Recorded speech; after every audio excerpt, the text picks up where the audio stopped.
Okay. Here we go.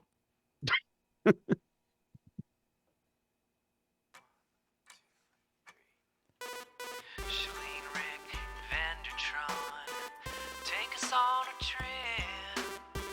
Radiation glowing, mutants all around. Sometimes we laugh, sometimes we cry, but we know no matter what, we'll always have the time. Talk about the wastelands, talk about the lore, talk about surviving radiation storms, talk about the doubts, talk about the fears, talk about the game we all love. It's Fallout through the years. That Fallout show.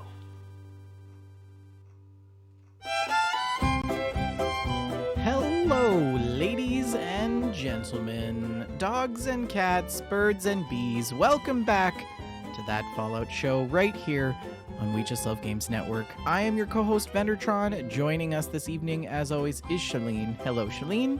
Hello. And also joining us back as well is Rick McVick. Hello, Rick. Hello. How are you? Good. How are you guys? Oh, not too bad. Not too Excellent. bad. Shalene, how's your week? I'm not even sure actually what to say. Today was my last day at my job. I'm unemployed now, so What's it that's like getting exciting. fired? I was not fired. What I was fired up, so I quit. Wow. Good cover. Good cover. Yeah, I do have a new job already that I've accepted, but I don't start that until a couple weeks from now. So I have a bit of fun employment time. That's And cool. this So is the what are you gonna do then with all that time? naps. Animal Crossing, I'm sure, right? Animal Crossing and naps. It sounds like a great way to spend a couple weeks to me. Probably the Cheesecake Factory Mhm. Oh, so much cheesecake. Yes. and factories. Yeah, so that's where I am. That's Rick, is that a that's my Nuka life. Quantum glass? What does it say on the side of your glass? It's Nuka Quantum. Oh, it's all blurry. It's fuzzy. Wait. I can do this. I can do this really fast. Maybe. Yes. Yes, Hey, I I love love it. That I is love it. so fun. I'm only Also- blurring it because it's a mess back here, not because it's like anything like you're not going to find anything. I just thought adult, it was but like it's full just of gross. boobs. Just You might also Just- like just my Vault Tech severed. colors for tonight's Oh, show. I like it. Oh, I hadn't noticed. The That is blue. so good. Got the Perfect. blue and the yellow. Sponsored by Vault Tech. Sponsored by Vault Tech. Wait. Congratulations on being prepared for the future. No, these glasses I got like years ago for Christmas. There's like a quantum one. There's a Nuka-Cola one. There's the orange one. I can't remember what it is. Yes, I love it. Nuka Victory, I think. Nuka-Cola Victory, and a fourth one. But they're starting to deteriorate now, which is sad. I've been hand washing them too this whole Are time. they and glass they're or starting plastic? They're glass, glass. yeah. Oh. Yeah, but the screen print's starting to come off. Yeah, Bummer. that happens. Mm. Yeah. Yeah. But never mind. But yeah, it's been fun. Well, congratulations on your new job, Shalene. Thank Mhm. you. I bet you're Yeah, looking I'm forward to that. hopeful. Yeah. I think it's gonna be a good like a net positive. Yeah. It's a promotion from what I was doing before, and I'll make more money, so Mhm, that's mhm. good. Nice. Well, I gotta say, this is probably one of the first times where I actually don't want to be on the show tonight because I would much rather be watching Game 6 of the Oilers versus the Florida Panthers for the Stanley Cup, which is a huge deal. Why is everybody so obsessed with these Stanley Cups? Okay, it's a don't big know. Like, deal, it's- Shalene, because it's the first time the Oilers have been in the Stanley Cup playoff in 18 years. And if they win it, it will be the first time that they came back after a 3-0 loss in 42 years.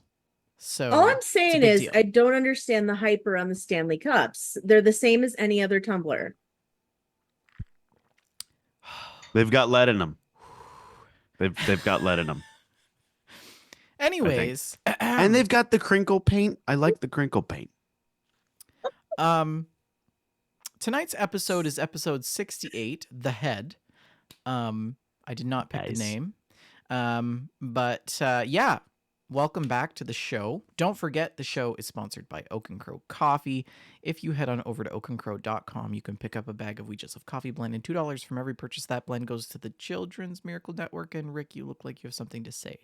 Yeah, I just re-upped on some bags of Oak and Crow and realized I didn't even buy the game stack. Wow, that is terrible. Ooh, I accidentally pushed the news button. Listen to the show. We love you. Check out our Discord. Shalene, Well, yeah, let's take it jump right away. into it. Was that really an accident? No, it was an accident. Yeah. Okay. So before we do the news, I do want to say, guys, I haven't said this in maybe 3 years, but we have a new 5-star review shout out. No. way. Wait, did you write it yourself? You wrote it yourself. This is totally not Celine. Yes. It's from someone named this is Shalone.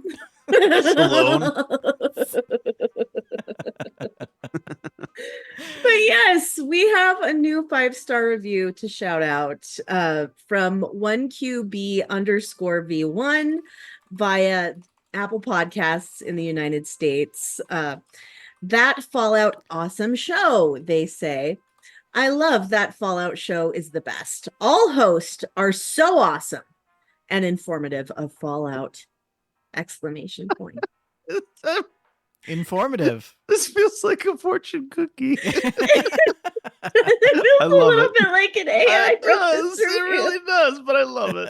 Thank you, IQB. I suspect that English is not your first language, and I so appreciate that you are spending your time with us. Like I really, really do. I really miss the 1-star reviews where they're like, "This show is amazing. We love it." 1 star. Yeah. Those are my favorite. Are we Thank you, still IQB. Are we still the #1 podcast in Turkmenistan? We were like 236 in the Czech Republic, I think. Nice. Ooh, The the Czech I love that. Republic. Is that even a thing anymore? No, it's not. Huh? How is it not a thing? What is it now? Is It's that- I don't know. Czechoslovakia and I thought that I'm pretty Is it certain. the that- Czech Republic now? I think it is the Czech Republic. Let me check. someone asked Wow. ChatGPT. Wow. Yeah, it's a Okay. country. I don't. Oh, wait, no. Wait. Czech. Yeah, Czech- we are Chechnya. 143 in the Czech Yeah. Republic. Yes, it is a thing. Yeah, 143. Chechnya? There, Wait, what's not? I a mean, I thing doubt anymore? we are going to continue. Czechoslovakia, right? Is not a thing. It must anymore. be, yeah. We are not a show about geography, thank God, No. because we would do the worst job. Nor are we One a show star. about current events. Did you guys but- know Rome fell? what? Yeah. Nobody Empire told me. gone. Gone. Mm, mm. Wow, I didn't even get an email. Library gone. Good grief. Alexandretta Good grief. gone. Alexandria is going to be. The next thing you know, you're going to tell me it's Istanbul, not Constantinople. Yeah, and the Confederate States of America are no longer a thing. They Gracious. still are. Okay, guys. Arguably, you may be right on that. Yeah. Right, we were doing the news. Right. News. Okay. So, vendor, you gave me this post for this article about Walton Goggins, but it's a link to Clink. It's a clink. it's a link to a Reddit article that's just a video. So I don't know what to say about this. This is not a usable article for me, bro. It's a usable. Do you not watch? It's okay. It's okay. I've got you covered. I'm going to talk about it for 10 I seconds. read this article. Because it's Walton Goggins and we have to talk about Walton Read this Goggins. article.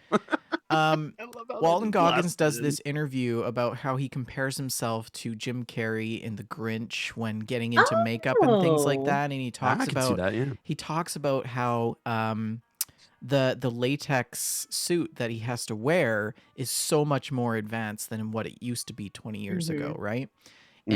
And it's a 10-minute interview with Entertainment Weekly. If you haven't checked it out, I recommend that you search it on your whatever search engine you use. But he Bing. goes into Bing it. search it on Yahoo. Ask Jeeves. Oh, he goes into like, the fact that he had to emotionally connect with his character as they were layering on the latex, and there were moments where he had to sort of take breaks and step away to just sort of like recenter himself because he's a little bit claustrophobic, and like putting those Ooh, that layers would of be latex on his difficult. face, and like it's like 10 different pieces that they all fit together. And then, not to take the magic of Fallout away or cinematography, but the nose is done with CGI. Yeah, Interesting. So Okay. he has to. They draw three white dots on his nose, and so I'll fast forward to the end where it shows. Yeah, I don't think that's too big of a spoiler. We didn't think he actually No, was no, missing not his at all. nose. Yeah, so you can see here they slice like, it off every day so and then there's add it back basically on. two halves of the face, and every time they Mm. apply the latex, they have to trim and blend the pieces together. So each time he got into costume, it was new latex every single time. Wow. Yeah. Okay, that's fascinating. So they probably just 3D print it, right? Or print it in some way or mold it in some way. It's probably a mold, yeah. Yeah. That's crazy. Super cool, right? So it is very convincing. It's a really well done. good 10-minute, and he talks in the interview about he like closer to the end of the day after they're done filming, he wants to just like rip it off. Ugh. But the makeup artists are like, no, wait, stop, don't, because the skin around our eyes is so delicate, and the adhesive that they use for the latex is so powerful and so strong that if he did that, it would rip the He could skin damage away. himself. He would damage Yeah. his eyelids and Ooh. stuff. But this is him getting the latex taken off. Basically, they have to use like a solvent that dissolves the adhesive. Okay, but that is a smolder though. Am I right? Like that. He's still my hall pass, even with that skin coming off his head. And then he talks about how he had to go into pre-war Goggy, where he's like not in any latex, and he said that he felt like naked, like he wasn't in character. Wow, and he had that to like must have been switch like between playing the two different characters. but he was Yeah. playing the same person. Yeah, it was really weird. Check out that interview. I recommend that you watch it. It's only 10 minutes long. Yeah, I'll so- have to check this out. I didn't realize that it was a video. I assumed it was an article. Sorry. It's okay. Next time let me know and I'll watch it ahead of time. So yeah. Okay, so Next. the next thing that I want to talk about is that they are putting Fallout into Call of Duty Warzone. Huh? Yeah, they're it's like a whole bunch of cosmetics and stuff, and you can now play Call of Duty Warzone in like a vault suit and Vault Tech paints on your guns and stuff. And Rick, do you play Warzone? they have a Vault 141 No. is the number for Call of Duty. I thought you did. I thought you did for a while. I mean, no, I play Call of Duty, but only hardcore multiplayer. I don't play Warzone. Oh, I okay. hate Warzone. Okay. Warzone is the battle royale. Am I right? Yeah. It's just I don't like. So hardcore is just pretty much like 1-2 shots and you're done, which is what I like. I don't like the whole like putting armor back in and then like wasting a whole clip into somebody's like torso and they're like, you didn't hit all the right spots for the game to kill me. So I like hardcore, but you can still use those skins in the normal versions. But 141 is the special ops task force that's in the game. So Task Force 141. That's So that's why that's adorable. an homage to that. Okay. So yeah. So I just want to say that I'm really mad about this. Really? Because this is the second time they have put Fallout skins into a battle royale game. They did it with Fortnite. That's not when they took nuclear winter from us. Agreed. How Agreed. dare they? How dare they take nuclear winter from us and then just throw the cosmetics into random battle royale games like they're not reminding us of what we lost. How dare you, Bethesda? How dare? It's not Bethesda. They're owned now. It's Microsoft saying, "Go ahead and put these in there. They can do it." It's not like Bethesda's like, "This is a great idea." I mean, you're telling me Bethesda wouldn't be like, no, we don't want your money. Well, they of course they, they're going to say sure, but like, I mean, it's not, Yeah. taking any development away from them. I don't know. I'm just so annoyed. I'm so annoyed. It's that they're certainly lame. It is throwing certainly this into very other lame. battle royales. They did a bit of a disservice because I feel like they did like the bare minimum. Like They they did. this They really Fallout did. crossover. They're like, oh, we'll just throw some vault suits in there and make some blue and yellow skins and it'll be great. Yeah. And it was Yep. terrible. So Marvin the Martian is working at Activision now. Yes. Where's the kaboom? Like it would have been cool. So like in one of the power ups or whatever, like you get like kill streak rewards. One of those is like you get to be a juggernaut and you're in this giant like armor proof suit. Like why not make that power armor? Like that would have been really cool. But Oh, that would have been neat. Yeah, that would have been really neat. It's just cosmetic stuff and some Mhm. loading screens. Or like They didn't imagine even add a new map. They could imagine have if, added like, a Fallout themed map. Can the you mi- imagine? the mysterious stranger. He just like shows up while you're in the Yeah. middle of war. or you get to wear the mysterious stranger suit. Yeah. That'd have been great. Instead they're like, I don't know, yellow, blue, gold. Terrible. Done. Okay, I think we need the mysterious stranger suit in game as an in-game wearable item. in Fallout That'd be cool. 76. That'd be fun. Yeah. Or Valentine's suit, his Mm. jacket. Okay, Mhm. what Oh, crossover Valentine. would you be okay with? None of them? I I feel like no, I don't Shalane mind would say none of crossovers. them, but like I'm would you trying to think. an Animal Crossing Fallout Yeah. crossover? I mean, people have also kind of made that because you can make the customizable stuff. So It's true. I've had like vault suits on my Animal Crossing character But can before. you imagine and power Minecraft. armor on Apple? they've done that, Minecraft. We reported on it on this very podcast or the other one that we did before this. I don't know. Did we? Okay. On one of them, we reported on the Minecraft. I did a review of the Minecraft Fallout pack back in the day. I don't remember that. They at sent all. me advanced codes Oh, for back it. when we because- were somebody. You're Yeah, that was so- back when we known, mattered. you know. Yes, You're we were so in relevant. the Fallout community. Now they don't even know who we are. Like Bethesda doesn't answer our emails. Like It's fine. they don't know who we are. It's okay. Remember how we because said we built the table that still- everybody else sits at now? We still own the IP for the title That Fallout Show. Mhm. So I don't know. I don't care about crossovers. I mean, whatever's fine. It's not like Bethesda's like going out of their way to develop some other small portion of a different game and taking away manpower. It's Activision designers doing their own thing. So I mean, I whatever. think I would only care about a crossover if it had more than just visual representation. If it had some meat to it of some sort, Crossovers some are kind tough, of though. story. It's like what Meat can Week you in do? Animal Crossing. Meat Week, yeah. But like, what can you do? Like, you can't do like story and lore stuff, and usually, and Like, what if they added Chally as an animal in Animal Crossing as a villager? Charlie the Oh, Moo see, Moo? that'd be cool. Chally the That'd be Moo. cool. Mhm.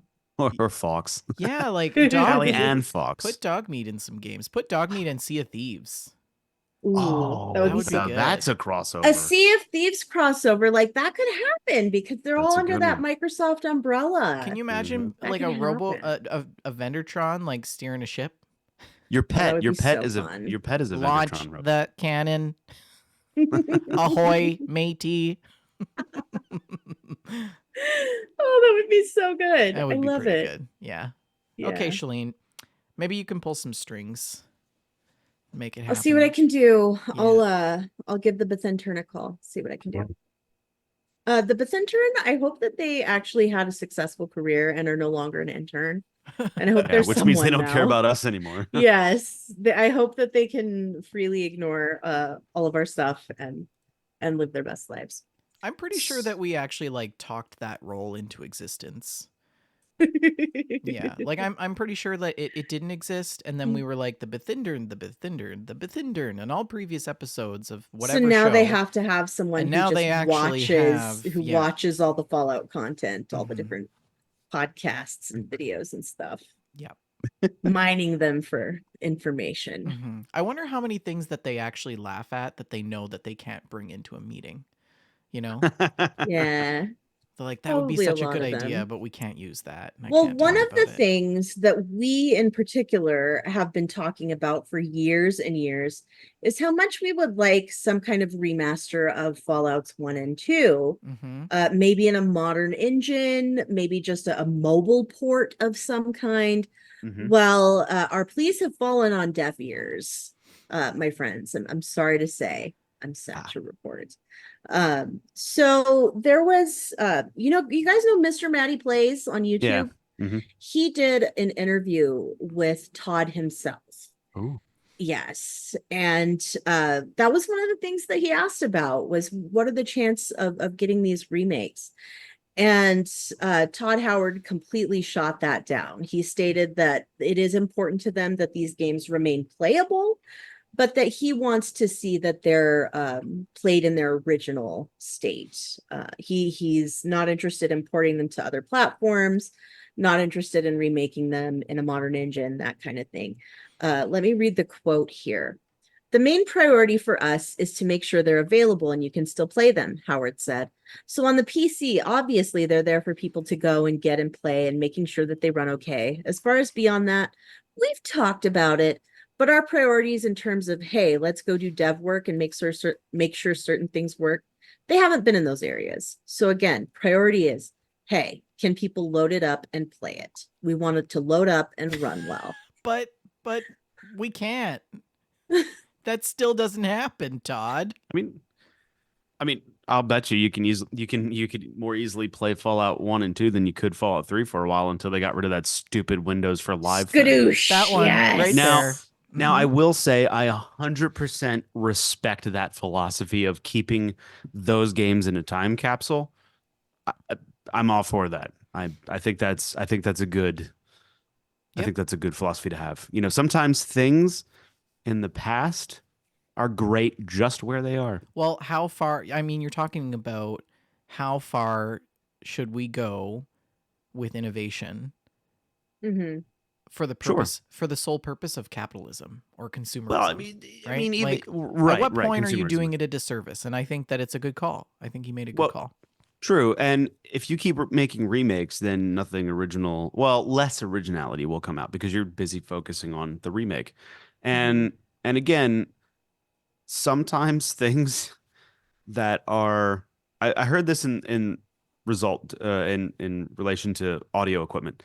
Just because something's rare doesn't mean it was wanted. Sometimes it was terrible, and that's why it's rare. You know, That's a good point. not is to a say very that good this is point. terrible, but it's just the idea of like sometimes things are good because of when they came out and what they were at that time.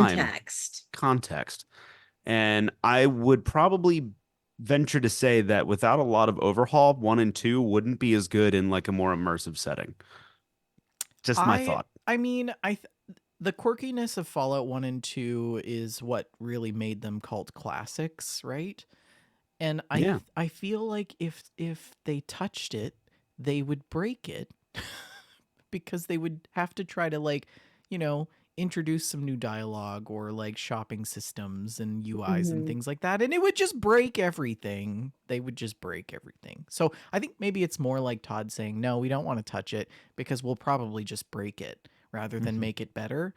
Well, I'd I rather. don't know. I absolutely put my- disagree with you guys. 100% against what you're saying here. I would love to see Fallout 1 and 2, those stories and those characters and locations. I would love to see them put in a modern engine. And barring that, I would also love to see the original games as they are ported to mobile. I think that would be such a good fit Well, that's to play the isometrics on mobile. That's different though. That's more of a port than a remake. I mean, Mhm. if you could, I would like both, but well, maybe it would be worth exploring, like bringing some of the characters into different games, not retelling an old story, but Mhm. you know, The thing maybe there's is, something so else many happening. people are missing those old stories Sure. because Me. they are tied up in those old-fashioned game systems, Yeah. and those are hard to go back to if you don't have those nostalgia goggles. Sure. So Sure. Maybe they need to do like a Star Wars thing where they make like a Fallout 0 and they go backwards, you know? And they tell the story before the story that we know. well, I do recommend checking out that video on Mr. Matty Plays. It was a great interview. It was like an hour long, and it was a really good interview. So I highly recommend checking out that video. Good. And that's the news. Nice. Wow, that's the news. That's it, hey? Mm. Yeah, that's it. Except unless you want to talk about that other really important article that you found earlier today. No, I was just gonna let you roll with that if you wanted to. Yeah. Yes, Rick, I don't know if you saw this. I saw. But yes, they're saying that this Fallout TV show has been so popular that it might be worth looking into making a video game about it. I feel like that was a satirical article. Oh, it was. It absolutely Oh, was. absolutely was. Okay, all Yeah, right. yeah, I yeah. just We were gonna. Nobody's we, that It we was were still dull. just- very silly. We were it was gonna try very to silly. roll with the punches, but Mhm. you know. I mean, it's a good idea. It's a good idea to Anyways. make a Yeah. video game out of the show. Yeah. Anyways, let's talk about what we're all here to talk about, and that is episode 3 of that other Fallout show.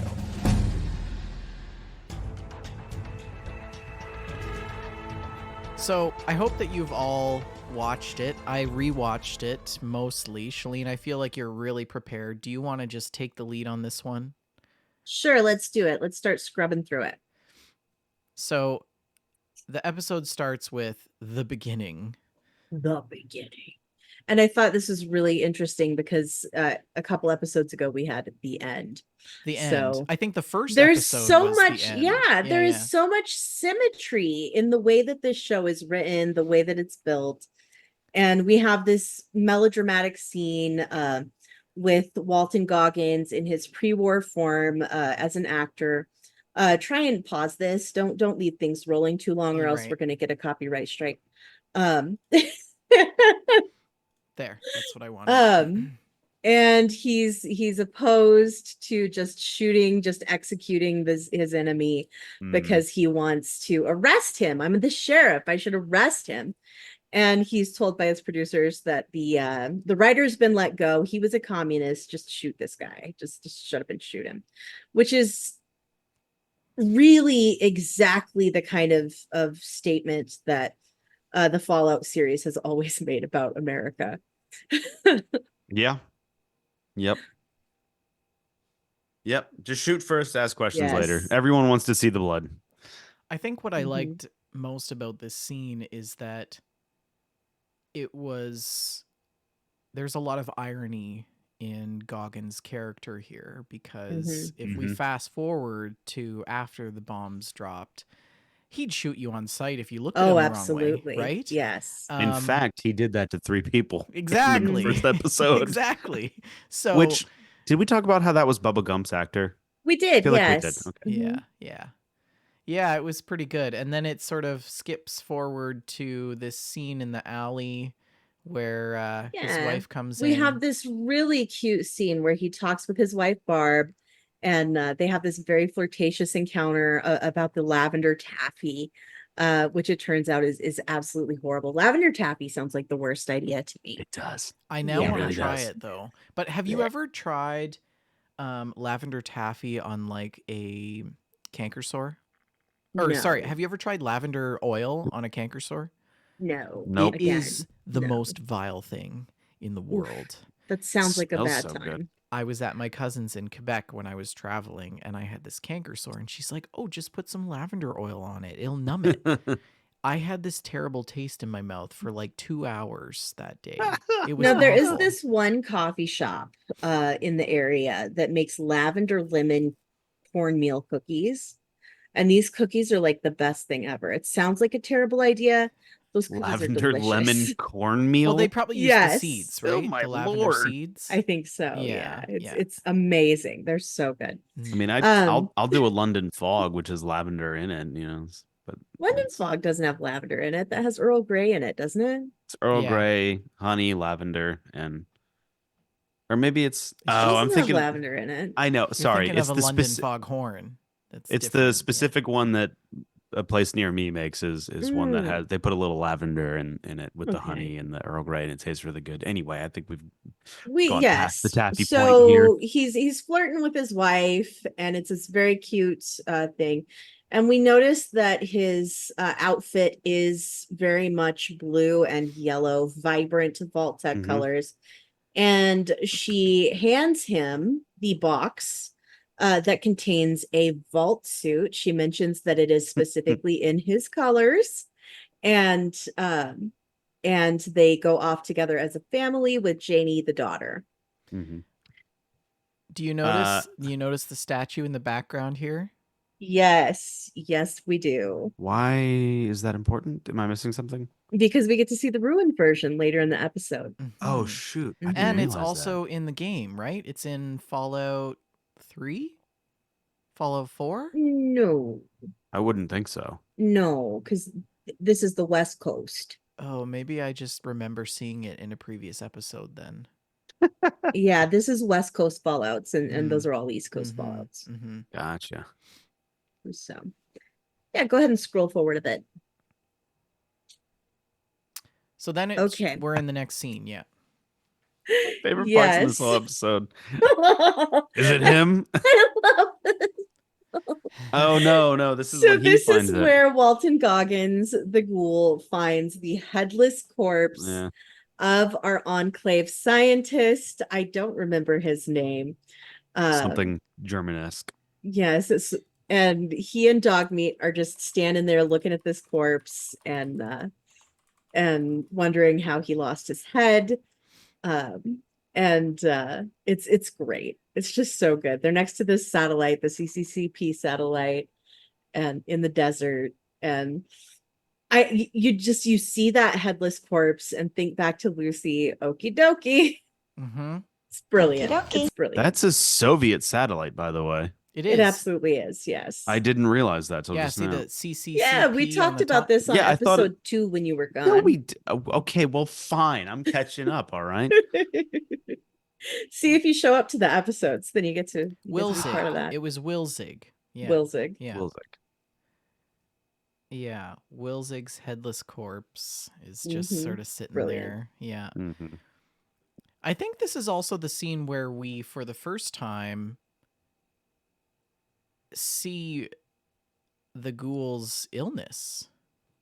Yes, you are absolutely correct Yeah. about that. Right? He is exhibiting some difficulty breathing, and he pulls out a vial of his medicine and throws that in his nebulizer. So Well, this is something that they've kind of introduced is this idea that ghouls eventually turn feral without a use of drugs, and they don't how do really you name feel us. about that? How do you feel about it? It kind of makes sense. It's a Like, little lore breaking though, isn't it? It is. Well, is it lore breaking or lore changing? I mean, it Mhm. kind of makes sense in a way where it's like, oh, it's like it doesn't break it too much. It adds a little bit of depth, I think, to just other I than agree with you. I'm I feel existing. like it's more than lore breaking. It's just sort of an additional layer. yeah, that's what I It's mean. not necessarily certain that a ghoul is going to turn if they don't get this drugs. It's just that if you are beginning to turn, the drug can delay that. True, and actually, it doesn't. He doesn't seem like he's turning. It just seems like he's dying. Like his body's decaying. This is Yes. helping him not decay, and I don't mind that. I think it's an interesting. I think it's an interesting concept. Now, can you explain how so many ghouls are surviving without this drug? No, but it is Mhm. fascinating, at least. I really love, because so I follow the type 1 diabetes subreddit because I'm a type 1 diabetes researcher, and every so often I see this question pop up about how would we survive during an apocalypse. We wouldn't, I think, is the Well, the general consensus every time in every thread around that question in the type 1 diabetes subreddit is you wouldn't. Yes. And every time I see Coop, I think his name is Coop, right? The ghoul. Yes. Mhm. Every time I see him taking these drugs, I think of myself. I think like, this is what it would be like for somebody requiring insulin every day. Like if they Mhm. don't get it, that's it. You're done. Yeah. And then you're getting But like shoddy sources of insulin. Like, yeah, this is insulin. Sure, it's fine. well, Yeah. just like real It's healthcare formaldehyde and today. But a little yeah, more protection, I'd hope, than somebody perhaps. in a super duper mart just making drugs. And I love that they showed this shot once again, which they showed at the end of the second episode, but they showed Mhm. this shot again of Coop and CX40. Is that the dog's name? I've Yeah. forgotten. I just call it dog meat. I think it's CCX40. Mhm. But we have like the donut shop in the background, and Slocum then Joe's, I'm they're assuming. heading into like downtown LA or something like that. I love the ruined donut shop. I love it. It's so good. Mhm. And it's stuff like that that's eye candy for us, the fans of the game and stuff. I It's just like, soak that all up. Mhm. And we return to Lucy venturing off. And okay, Jess in the chat says CX404. he doesn't exist.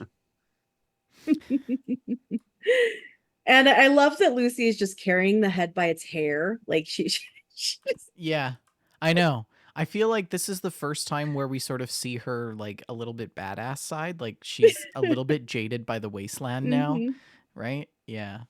Yes. Oh, one of the things that I'm very happy with how this actress portrays Lucy is there's so much innocence and lack of in ignorance of how the world works now. But she also portrays it in this way where she is a total badass about it. Mhm. In some weird way. Absolutely. You're like, oh, this chick's gonna be bad. You know what I mean? Like she's gonna tear it up a bit. And she does. And it's just, A little you bit know, like our character would if we were Yes. playing a Mhm. Fallout video game. yeah, I mean, yeah. It is fun to see. It's been very fun to see her character progression even thus far in, where Yes. at the end of the second episode, she's like, okie dokie, and starts up the Ripper. Like there's this weird switch that she's able to flip in her Mhm. mind where she's like, Yes. I'm just going to disassociate for this in a little bit, or I'm just going to like block this out eventually. It's just this little switch where she knows what she has to do. It's funny And that you it's should say fascinating. that because you might be onto something there, Rick. I feel like the training that she would have gotten in the vault would make the perception that she is naive, but really she has the mental health and resilience training of being in a stable social community that has actually what prepared her for the wasteland, because like you said, she can just flick a switch and like deal with the bad stuff. She's coping. That's what it is, Mhm. right? Absolutely. She's coping. And the funny thing is, like we saw in those beginning montages where she had arms training and she had close quarters combat Mhm. training, it's just when she's put in a real world scenario, her brain's not trained to fight yet. And we're seeing her train herself to click into those fight modes instead of flight Right. modes. And that's one of the like when I first watched the episode, like first episode, I was like, man, she got her butt kicked by that dude. And I'm like, oh, she just doesn't. She's just Yeah. not. This isn't normal. Like, Yeah. So we're scrolling forward a bit and we see her eating these yum yum deviled eggs. And Mhm. I don't understand how they're 200-year-old deviled eggs. How are they preserved? It doesn't make sense to me because they're in a cardboard box. That you see the packaging, they're in a cardboard box. They just have little egg-shaped wells in the cardboard. How?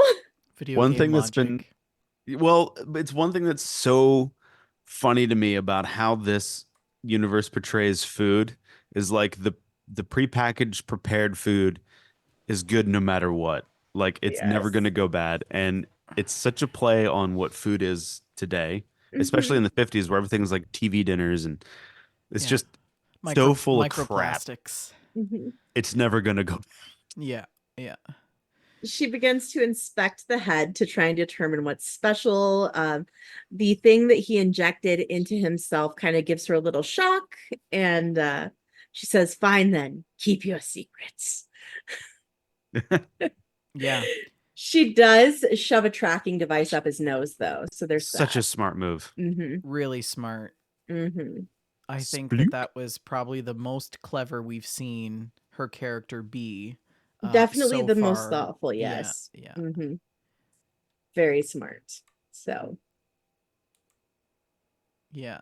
It's That's one thing I like about how they're making the characters in this. They're not making them incredibly dumb, unless it's their character arc, like the one guy in the vault. But like, you know, they're or this guy, Maximus. Speaking of Maximus, with his intelligence of stat of 2, is recovering from his fight with the ghoul. He's got his power armor hoisted up. He is looking at it. He finds the broken part to take and on back into Philly to get fixed. And it just what an idiot. Just, yes, I'm gonna leave this piece of equipment unattended. I'm gonna park my Ferrari, in the middle of the city and not expect to come back to it completely stripped. Right? No. That's what I was thinking. Like, well, here's the other thing too. Like, he didn't take the power core, which is like rule number 1 of this. Yes, if you don't take the power core, one of the people in Sanctuary is going to jump in there. Yeah. And then you can't get him out. That's yeah. it. The other thing is, he's always faced with these decisions that aren't very big. Like here, for instance, where he's holding the communications device. They're like, "What happened to your squire?" And he's like, he died."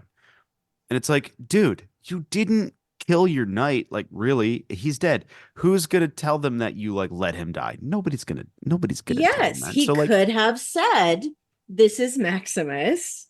Yeah. And my knight was killed by Yao Titus Guai. died. Yeah, he died in Done. combat. Like, I don't know. Like, it's so strange. It's like he knows he's supposed to do good and he wants to do good, but he doesn't know how to make the right decisions because he doesn't understand what consequences are. I think he's got an incredibly low intelligence stat. I think he's one of those characters like Forrest Gump that I would build to get the special. I think he gets special dialogue options, he gets the special dialogue options for 1 to 2 intelligence points. See, I was giving him a little bit more benefit of the doubt there. Absolutely not. He's an absolute idiot. And it's really interesting to contrast him with Lucy because she's so smart. He has been out in the wasteland, but he's also just as naive. He's just as naive. There's a moment. Well, there's a moment we see in a future episode on a bridge where he knows what's going on. True, that is a good point. So he's not completely dumb. Tactically, but definitely the intelligence is not there. Yeah. Yeah. So, but he's a dummy. Yeah. But he's like an idiot savant in a way. So do you think he has the idiot savant perk? Oh, absolutely. He trips and falls into the muddy hole, but he finds a gun in it, Yeah. So he brings the broken part in his power armor to this repair stand, and the lady here tells him it's going to be 5 caps. I love her. I love that she's got like this mechanized voice thing. I think she looks absolutely like a Fallout NPC. Fabulous. And again, go ahead. Sorry. No, go ahead, Rick. Sorry. I was going to say, no, go ahead. Sorry. Oh man, it's the Great Canadian Standoff. No, I'll go. So the one thing that I don't know if we talked about this, but we don't see a lot of people in video games with like disabilities, especially in like this world. She's like, I thought of that when I saw her. I think we talked about that on GameStack last week. Oh, you mean like the eyes that she has, like her glasses? Or, well, the vocoder as well. And then but we were talking about like we don't see a lot of people in survival games that have like lost limbs or anything, I mean, you have all your limbs or you're dead. The only thing I was thinking about was finally a Filipino actor. Also a very good point. Yeah. Right. That's not something you see terribly often. No. So Yeah. So she tells him it's going to be 5 caps. She can fix it. It's going to be 5 caps. He takes off his boot where he's keeping his caps. That He has can't can be we talk about comfortable. this? Like, yes. Wouldn't that hurt? stupid, It's gotta hurt. stupid, Mhm. Very dumb. dumb. And it really doubles down on the idea that our character rolling around with like 26,000 bottle caps is absolutely ludicrous. Can you imagine? There's just like a Santa's sack of bottle caps thrown over your shoulder. You would be have- sniped in the head in- immediately by in the Fallout- first scavenger. In that sees Fallout you. 76, I am currently walking around with 11,000 rounds of 5mm. I have another 10,000 rounds stored at home. So Oh my What, 5? like, and it's because I have that stupid perk card equipped where you find extra Mhm. ammo of the gun that you're currently Yeah. using. So anyways, I love that he goes into this dentist place though, because he doesn't have enough caps. He realizes out of his boot. that Yeah, he's she got- refuses to do it for 4. Yeah. So he goes and sells a tooth, which is really funny because it continues to persist because he's talking like someone who's had dental work done for the rest of the episode. Yeah. So he comes back and it takes her like half a second and one little burst of her solder gun to fix this part. And it's so funny because he's like, extra caps if you do it quickly. And She just he just zap. kind of looks at her like, thanks. Like, okay. Are you serious right now? So, So good. vendor, I'm terrible at math, but I just was curious. You have how many 5mm rounds on you? On my In your person character? or all together? Yeah, Over and- 11,000 rounds. So the weight of one of those is 2.5 grams. It would only be 60 pounds of ammo. That's still so much ammo. Can you imagine carrying 60 pounds worth of bullets? I just thought it would be more than that, but yeah, that's a lot. Seriously though, I gotta like get rid of some of those bullets. 60 pounds is like an entire Olsen twin. Wait, like when they were a child or like Like now. Post Have you seen anorexia. Olsen Yeah, yeah. twins? Post cocaine. Yes. Mhm. Oh Okay. man, Shalene, that was funny. Okay. Then he So he returns to comes his back, armor. and the street gangs are stripping his armor for parts. This little guy is their leader, which I think is really funny. It reminds me of like the little dog that's leading around the big dog in cartoons, you know. Mhm. And yeah, they're absolutely they're gonna kick his teeth in. And Yeah. he doesn't have that many left. So Yeah, I mean he's bad news for definitely Maximus. he's definitely not a knight, so they kick the crap out of him.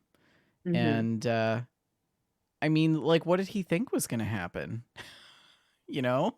This is actually one of my favorite scenes in the entire series. Really? And probably one of my favorite Maximus scenes.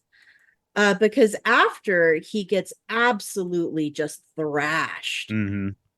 he has this moment where he is just it's reminiscent of his time at the Brotherhood of Steel, where he was kicked around by his comrades just the same way. And he is absolutely done. He is done getting kicked. He is done being on the ground. And that is his armor, and he is going to take it back. And he gets up, he takes that metal thing. I don't know if it was a tool or a part, and he grabs the toilet seat in his other hand. And this toilet seat is just a symbol of his rage, in the same way that That's in true. You're right. episode 1, he was slamming the toilet seat, you know, in his rage of not being chosen as the squire. And the symmetry of that, of him choosing the toilet seat as his weapon here, I thought was gorgeous. And Mhm. just a symbol of the rage he had inside him. And he was done. He was going to win this fight, or he was going to die. Mhm. And I loved this scene. Loved Mhm. this scene. I like the and- head pop. Oh, the head pop was good. He crushes that guy's head like a grape. The final assailant flees. And yeah, in a couple of minutes here, we're going to be introduced to Thaddeus, his new squire, and he holds the hand, still dripping with gore from bursting this guy's head, over Thaddeus's head, and he has the power over this bully that was one of the people who was kicking him while he was down. And this moment where he's fully in control, this is important for his character arc, in my opinion. Oh, So. absolutely. And even in this episode, the character arc between him and Thaddeus changes a lot too. And Mhm. one of the things that I really admired about the writing of the show is that you'll have this feeling and you'll have this opinion about a character for a long time, and then they'll say one thing and you're like, And everything changes. oh, maybe it's not that easy. And Mhm. Thaddeus is one of those people where like he says one thing and you're like, dude, okay, maybe Mhm. maybe he's not such a bad guy. And then they do a really good job of doing that a lot in this show. Absolutely. I Absolutely. like that he throws the cod piece to Thaddeus. I hated that. The way that I Titus hated did that to him. so much. It It's made me such a so mad. It's such a scumbag move, right? But Mhm. it is Yes. what Titus would have done as well, right? Mhm. So Well, he I has mean- to. In this moment, he's thinking to himself, "I need to stay in this role." No, I didn't feel like that's what he was doing. He was doing it because it felt good, not because Well- it was what kept him in character as Titus. And if you were bullied as a kid all of your life and all of a sudden you now have the power, this is something you would absolutely do. You would be like, eat my shorts, dude. You know what I mean? Like to the guy that beat you up constantly, Hmm. he's not harming him. He's doing, he's degrading him in a way that It's that feels satisfying. vindicate. Yeah, it's Yeah. satisfying to Maximus, but also isn't going to hurt, Thaddeus. Because again, Maximus doesn't want to hurt people. He wants to help people. Yes. And he's That is conflicted. one thing that I had to keep going back to keep me from hating Maximus in this show, is that Yeah. he does have good intentions. I used to think that he was all about himself, and then I realized no, he just genuinely wants to do He wants to help the people. best he can, and he's Mhm. so bad at it. And It's Lucy's sad. following her map to get this head to Moldaver. We're back to Lucy. And Aw, she meets the dear. little fawn. It's so sweet. And we all knew that fawn was not long for the world, right? No, Like, yeah, we all knew that precious baby was going to die. And it innocence did. doesn't last in the wasteland. Yes. And it was sort of symbolic of Lucy's journey. She left her vault and immediately was snapped up and gobbled up by the wasteland. Yeah, So- I just want to pay notice to the beautiful set that was put together for this. Mm. Oh, yeah. I'm not so sure good. if this is CGI. This or is not. CGI. This is Oh, not yeah. practical effects. Yeah. It might be a mixture in some yeah, regard, I think but it's a the mixture, overarching right? thing They is probably definitely use the CGI. body of water as, but like, yeah, it's beautiful. It's true. Beautiful. It could be a I quarry with did want to CGI also buildings. shout out that they made her Pip-Boy map in the show just as terrible as our Pip-Boy maps in the game. They paid attention so well to how the Pip-Boy Yes. operates.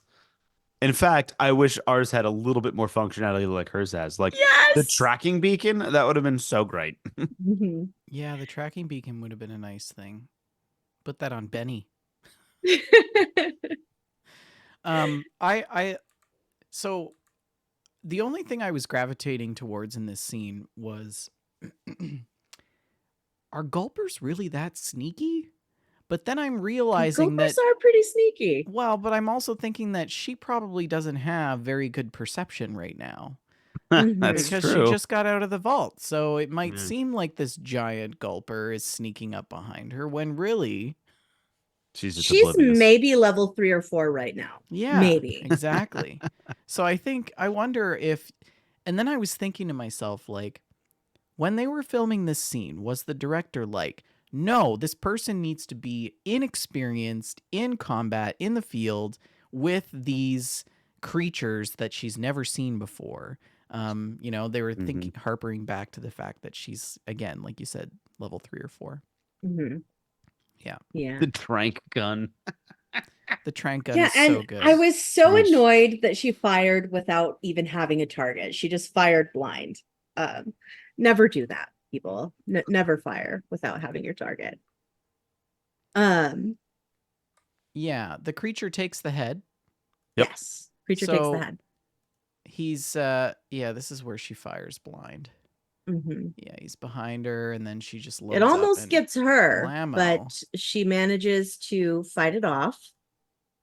Oh, I'd fire blind in that situation. Absolutely. And Taz in the chat shouts out something really interesting. He says that the Gulper looks a little bit like the Fallout 3 Centaur. And I absolutely agree with that. The Fallout 3 Centaur is this creature of body horror, of bits and pieces of human anatomy No, not put at all. together in ways that are absolutely horrific. And of course, it doesn't look the same, but it is reminiscent in many ways. The hands being unsettlingly human, that kind of thing. Parts being in places where they shouldn't be. It's a good point. We And- do get a closer look at the Gulper later in Yes, the we do. episode, so maybe Mhm. we can revisit that. One of the And- things I'm thinking of real quick is I feel like this Gulper is different than the ones that you face on the East Coast. Oh, it absolutely is, and we're going to Like go it's into not that. this. Yeah, it's not the in same. the lore segment later. Yeah, it's not Mhm. the same. I was just thinking So about that. Lucy is captured by the ghoul who has been following her. Oh, And, into the scene. Yes, into the scene. I've got to roll through this ad. Sorry, we'll keep talking about And- the scene, but So, yeah, Lucy is captured by the ghoul, and she's like, "Hello again," and it's not a good situation for her. She knows that she's about to have a really bad day. mhm, mhm. Yeah,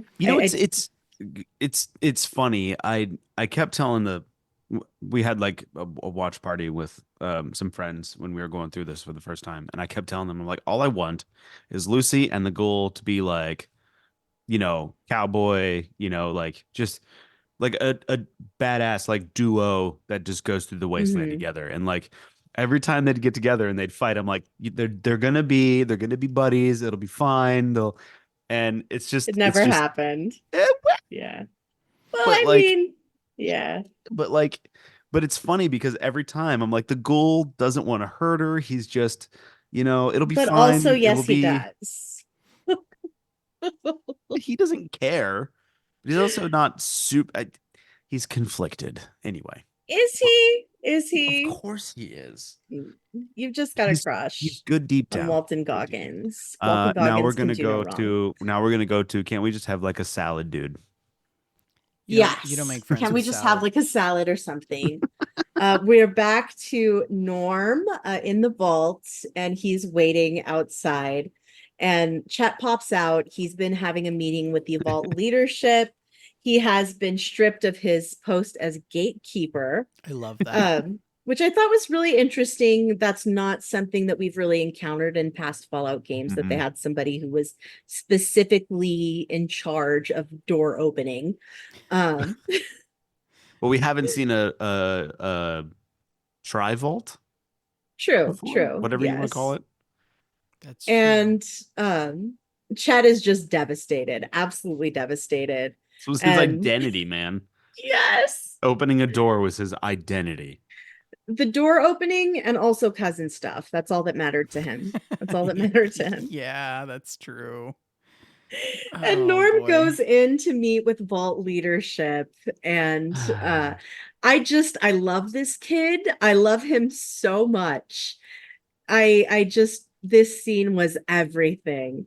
When they talk about how his previous positions, his employee record said lacks enthusiasm at everything, and she talks about what he's doing now, and he's like, well, how do you like it? He said, I lack enthusiasm. It's just beautiful. And yeah, that he's like, oh, how are you going to punish me? You know, because I don't love my job. Like, Yeah. how are you going What to are you gonna punish do? me? You Yeah. know? Mhm. Make Yeah. me do another job I hate? Oh, yeah, that's not a big change for me. Norm is such a good he's such a good character because he's like one of the only people that understands reality in the vault. Like he would be fine on the surface if he could be sherpa'd through it mentally. I Norm mean, is so smart. but Norm is you so know, smart. and then this lady here in the middle, she knows he knows. You Hmm. know? Yeah. And these two nitwits beside her have no idea what's happening. If there was one character in this whole series that I could identify with, it's Norm. Absolutely. Because he has a certain misanthropic view of the world that I Yes. totally relate to. Mhm. And he's just constantly disappointed by stupid Mhm. people. And you're right, Rick. Like he sees reality. He's a realist, right? And Mhm. he just sees it how it is, and he's like, "Wait, stop, don't. Like it's a bad idea." Well, like in this conversation, But he's or just well, so not defeated too, right? Like, yeah. Oh, absolutely. And like, well, in a future conversation he has in this episode, he's like, why don't we, because they're, well, we'll talk about it there, but he, you know, I he, re- love, yeah. go ahead. Yeah. I love thinking about the character's special stats.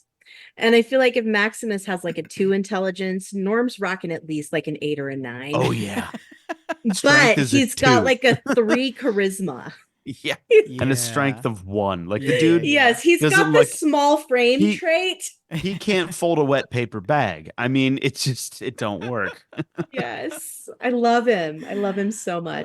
Norm. So then So- we see a shot of him in his new role. Yes, Yeah. she assigns him to deliver food to the prisoners of the raiders who have been taken prisoner, and they Mhm. are absolutely acting like animals. Just Yeah. And I love that one of the raiders says this line, "I'm going to eat your heart." Mhm. Which gives me like flashbacks to what's that movie with Bruce Campbell? no. Oh. It's he comes up from hell. Hellboy. No, it's got Happy Gilmore. Who plays Happy Gilmore? Oh, Adam little Sandler. Nicky. Little Nicky, thank you. Little In the Nicky flask. Yeah. when the dog is like, "I will eat your heart," and he's like, "Well, that's weird," because the Yeah, dog's like possessed. One thing that I really thought was that a lot of the things the raiders shout absolutely could be combat barks in a raider encounter in Fallout game. Oh yeah, 100%, totally. Yeah. Mhm. Yeah. Yeah. That's good. And then we switch scenes again to back to Maximus. Oh, He's- this is the so scene I love. good. This is so good. He's just got in a tree. Thaddeus up a tree looking for apples. This It's like, Knight Titus, I don't think this is even an apple tree. And also it's dead. and he just snaps and falls out. This reminds me of when we like sometimes one of the jokes is like we ask like newbies to go find the cable stretcher. Yeah. Go find the breast. Go You find can't the stretch a breastplate cable. stretcher. How long do you think before he figures it out? Yeah. I love that he falls on the ground too, and he's like, It's he's so like, good. "We might have some rations. Do you want rations?" Mhm. So funny. And then he's like, "Actually, I'm not hungry." "Okay, well, what do you want to do next?" He's just like this little pet, right? Oh, he's a follower. I mean, he's Mhm. got carrying the burden, and he's like, I love this Adorable. scene when we see this giant golf bag again that he picks up and he runs after him. it's Yeah. I feel so bad for the squires with that bag. That is the Yes. weirdest thing to like. I want to know what the thought process was behind the giant golf bag. I think is a part of it is weird- that it's the camp Them equipment. carrying your burdens, Yeah. like the Lydia thing, the It's a Lydia metaphor. complex. It's absolutely a metaphor. Yeah. And then we see this expanse of wherever it is that they're going.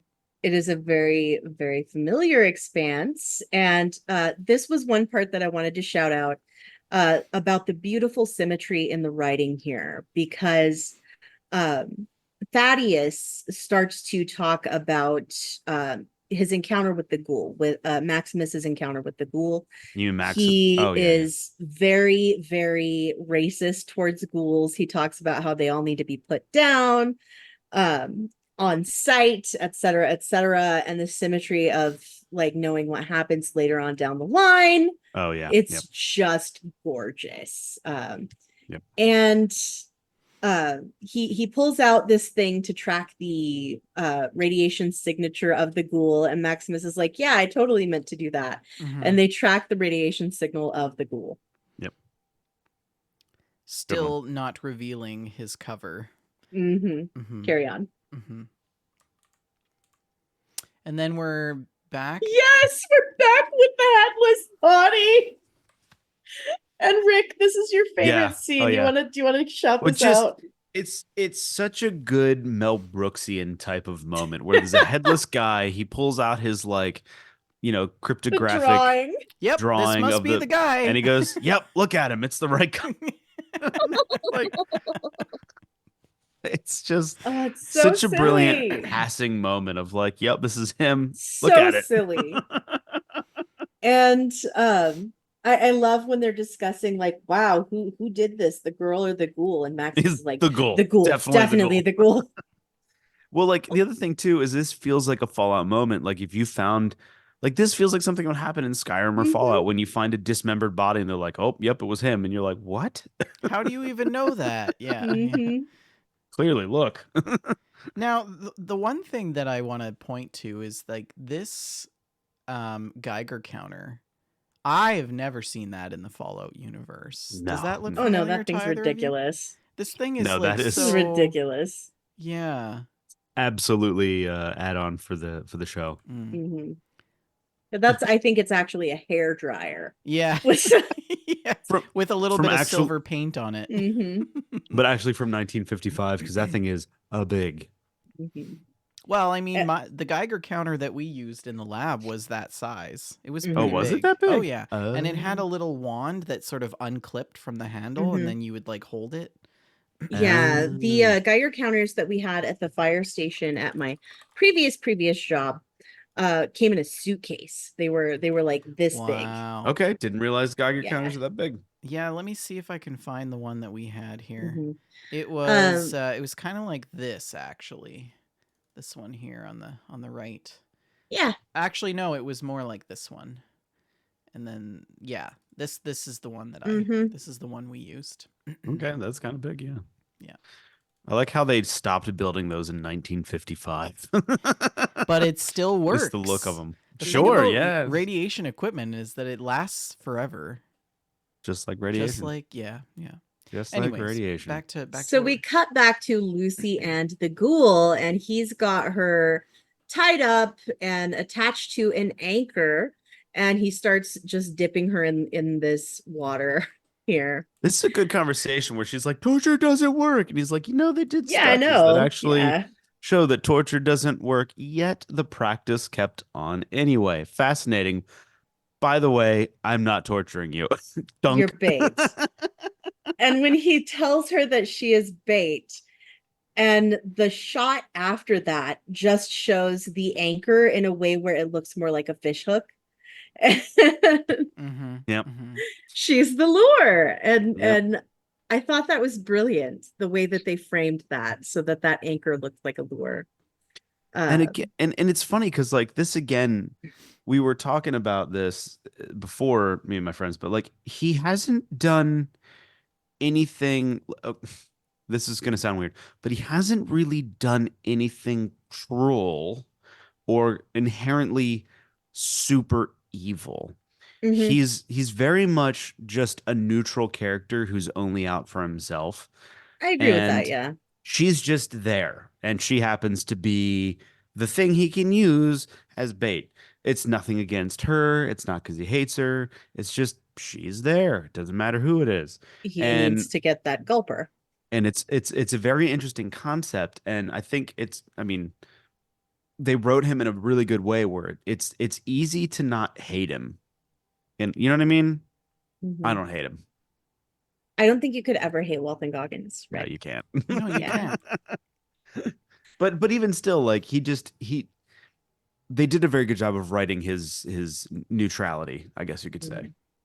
So let's talk about the Gulper fight. The Gulper is hate this indeed fight. drawn in and hate bites this the fight. hook.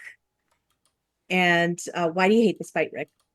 Well, because the gulper pops up, knocks Lucy down, of course, and this is where you get a beautiful shot of all of its fingers, mouth fingers. Yeah, mouth I'm fingers? trying to. Yeah, the mouth is like full Minger- of like- little human-looking fingers, and it's so gross. It's pretty And gross. Yeah. Oh no, that's one- actually with the Maximus scene where you see the fingers. Oh, that's true. Yeah. Mhm. But at this point, he gets Walton Goggins, the ghoul gets hit by the tail, and he's down and out for the count for like a half a freaking hour. Yeah. And then long enough to where she can grab his saddlebag, whap the thing a bunch of times with it.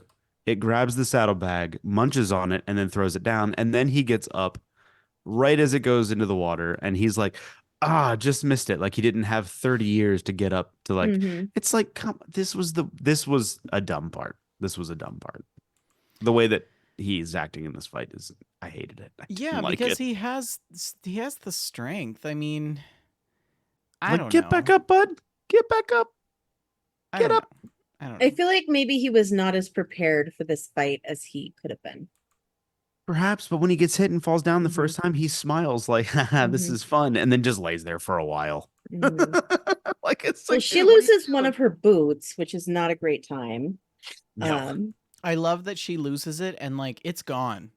Like she now only has one boot across the wasteland. Like that's it. Like, Yep. And when you see her, I think it's in the 4th episode, maybe when they go to the Super Duper, she still has only one boot on. Uh-huh.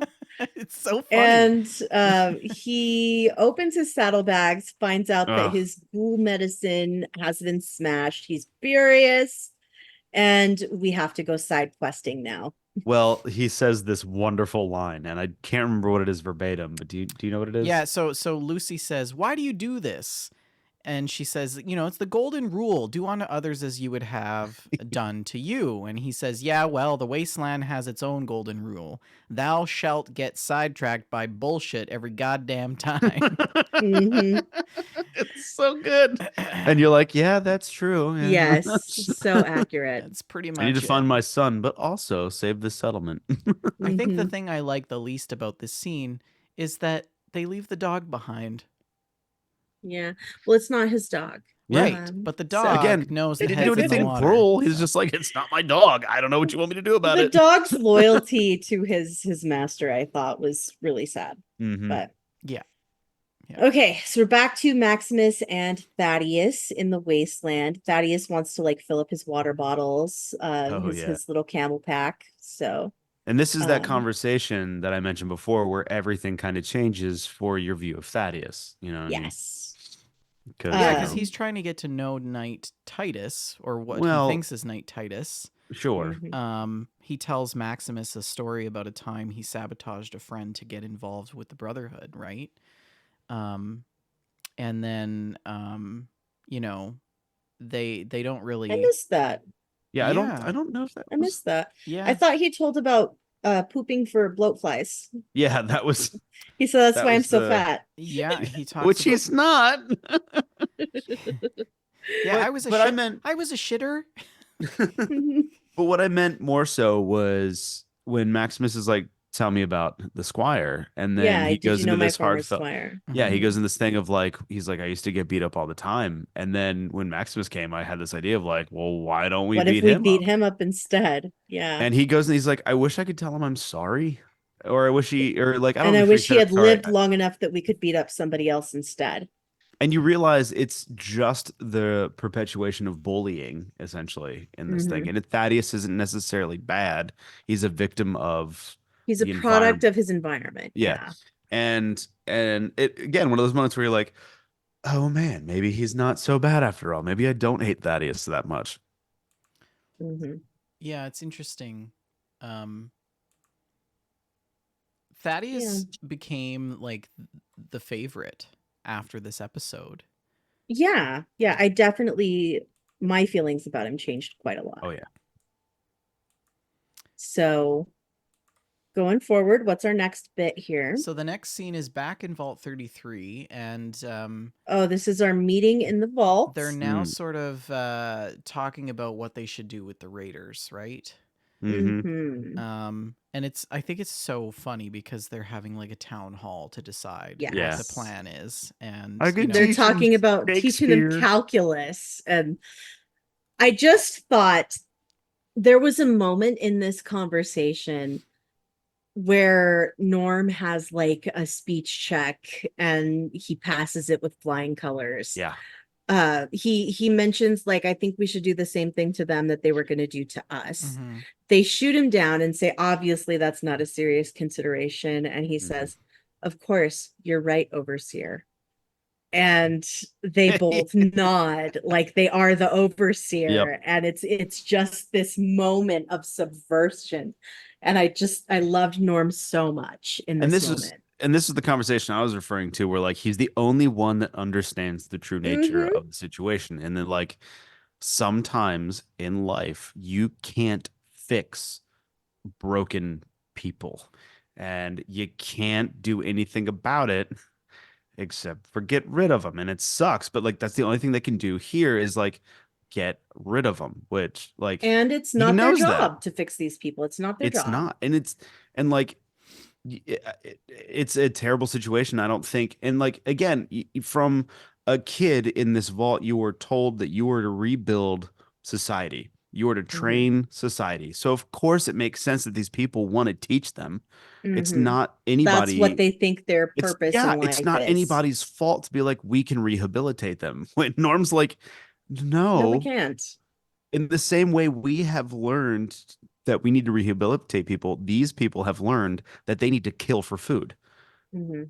They're as adamant as we are, but in the opposite direction. And like he's the only one that gets that. And I find that this is just a really good moment of like, okay, I'm with crazy people here in this setting, you know. I also thought it was just really interesting here. This scene ends with the guy coming in to announce that they have a problem with the water chip. And I was like, it's always the dang water chip with these vaults. Yeah, it is. And that doubles down on the fact that they do not need these extra draws on their resources right now, because they don't have enough water to sustain their vault. And I know we try to go like one episode at a time, but I do want to talk about the fact that we don't really hear about this water chip situation again. Do you No, think not it's yet. going to come back in season 2? 100%. Well, Yeah. the water chip is that's a reference back to Fallout 2. 1. Yeah.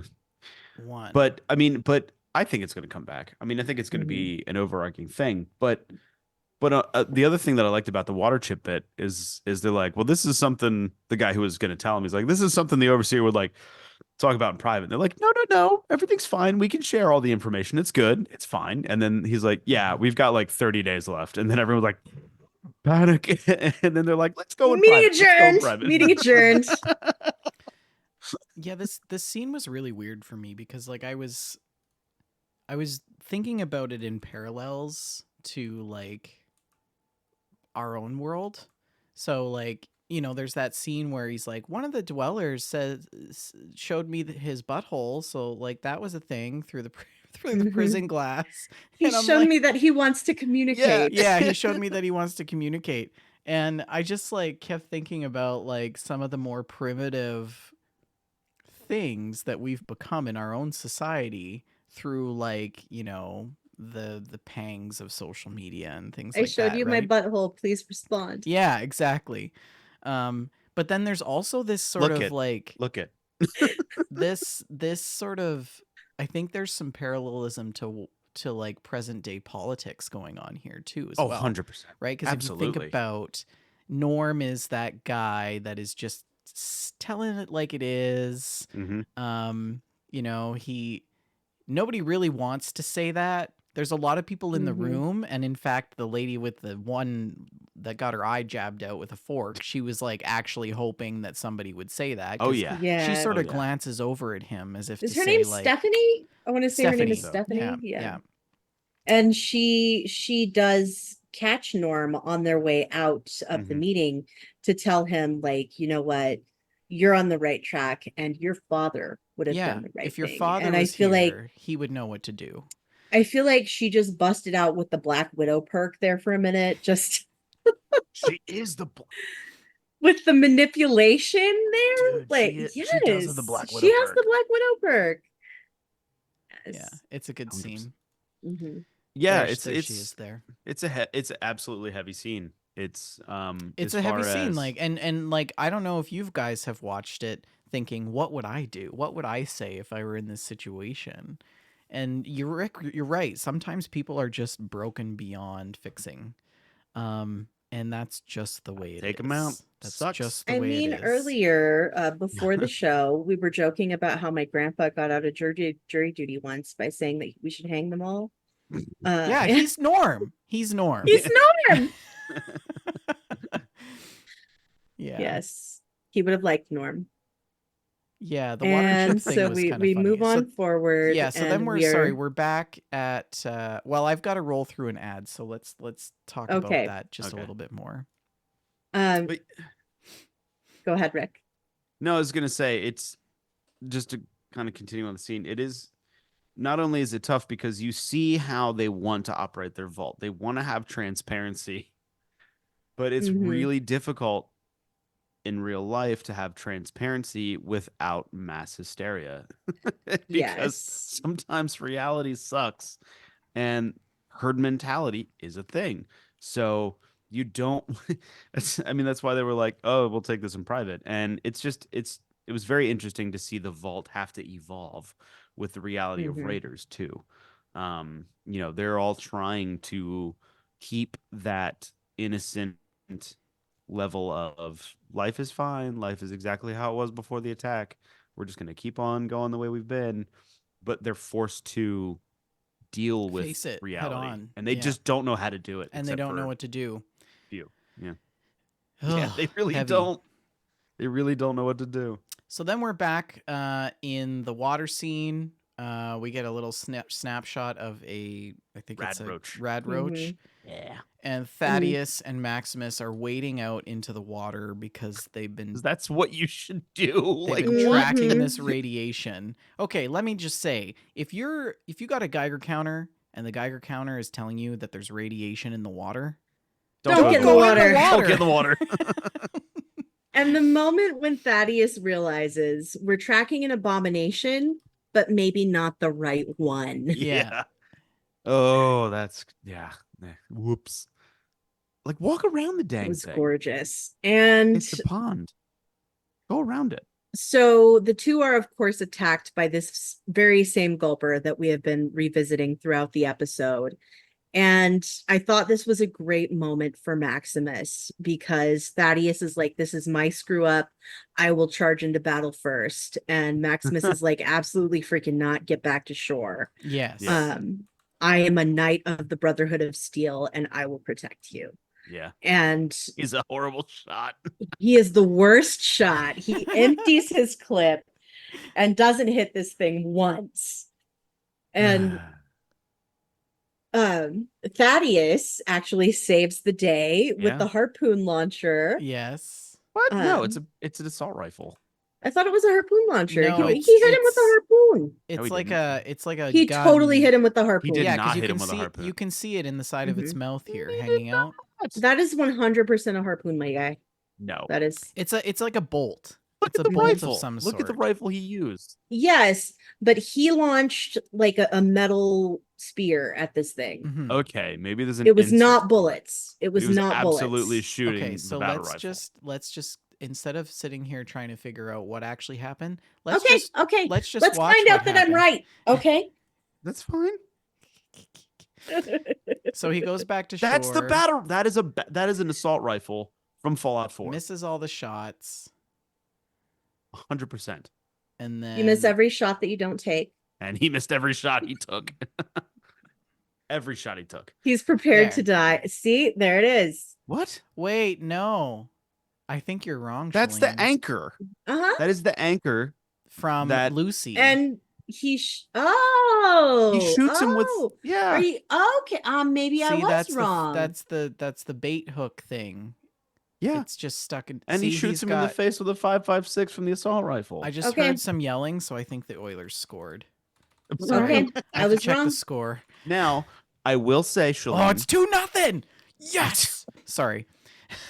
I will say, Shalene, historically, you are able, like, so the M1 Garand in World War II, you were able to affix a grenade to the front of the gun, and you could fire a particular type of round that would launch the grenade off the barrel of the gun. So there could have been a possibility if there was a harpoon, it could have been affixed to the barrel and then launched with the projectile that Right. way. Sure. But you're wrong. I was wrong. I was wrong. I admit it. You were right. Okay. It's So bound to happen once. We've been podcasting for like 15 years. So I Look, love it's a good this- up close of the thing you were wrong about too. I love this part of the scene. This is where we got to see the fingery mouth. Yeah, of the Yes. gulper. His Which mouth is- is just full of human fingers. The weirdest thing. It is so weird, but it's like part of its physiology, right? Sure. Like it's just I don't understand it. Maximus puts his foot on this hook that's stuck in the gulper's mouth, and the gulper basically throws up Thaddeus, right? Mhm. yeah, and his insides. And his insides completely, which I don't really understand how that could lead to the other thing, but yeah. What other thing? Like I pushing think it may be just that Thaddeus was so far down its gullet that it had to Oh, okay. disgorge, like it kind of prolapsed. Mm. I think that's what happened too. And actually, if you think about it, human fingers as a way to pull food in, It makes really a lot of kinda sense. works. Makes a lot But- of sense. But maybe because this is some weird hybrid, obviously because there's human fingers, that maybe the fingers don't release. You know what I mean? Once they have Mhm. food. So that's why when it threw up everything because it didn't really. We're getting really deep into this. That's too yeah. much on It just gulper threw- it just- physiology. Yeah. It just threw up. I So love he threw though, up everything, including its guts. and a The big flamingo. Flamingo. And a flamingo. I really wondered if the flamingo was a bit of a shout out to the 76 community Oh, who measures absolutely. camp Had to have been. size in flamingos. We also see like the top of a bicycle fender Mhm. that's Just in eats so much there, stuff. and then I don't know what this other thing is with the two balls, but Is that yeah. a baby rattle? it could be. Might be. Yeah.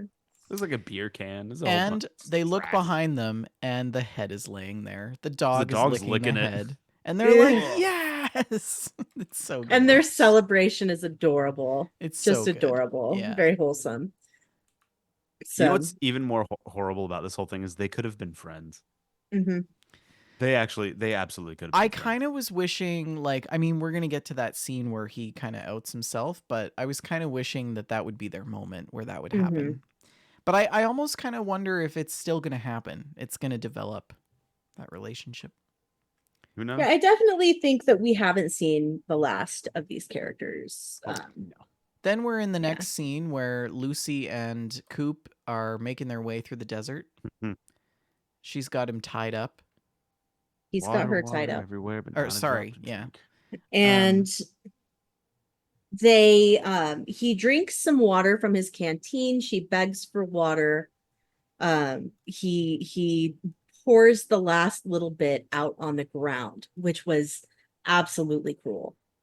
Just you say that he's not harmful, but that was mean. That was really mean. Oh, I argue yeah. differently. Argue differently. I argue differently. Okay. He's going to be teaching her. This is teaching her how to survive. 100%. Maybe, but can we talk about one other thing here that really bothered me? Sure. Okay, this bus has been completely gutted. It's sitting in the desert, right? It's Mhm. been sitting in the desert for 200 years. Yeah, Why it's like a are Hollywood tour bus. why are the tires still inflated on the The bus? tires are Oh, that makes me so mad. I didn't notice that. The tires are perfect. Yeah, you're right.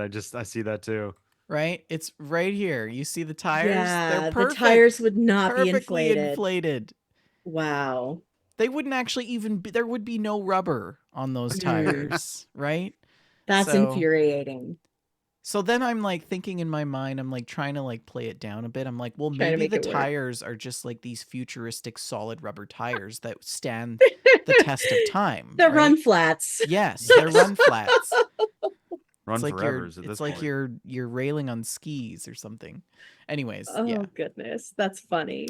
So this scene bothered me, but Yes. yeah, it is the studio tours bus. We scroll forward a little further, and her Geiger counter goes crazy. There's like this pond of disgusting water, irradiated water, and like Rick said earlier, Coop tells her water, water everywhere, and not a drop to drink. Mm-hmm. And not much stays clean out here long, Vaulty. You'll learn that fast. But she is not ready to drink this nasty water. To me, that is just him teaching her how to survive. I don't know. Don't like it. Don't like it. Now this is the scene that Shalene was talking about, where we see the statue. Is it? The Right. ruined version of the statue. Yeah, The there it ruined is. version of the statue is right here. Mm-hmm. Yeah. Oh, you're right. I completely missed that. Mm-hmm. So, yeah. And he's looking at it too. And they also come across a Vault-Tec billboard, right?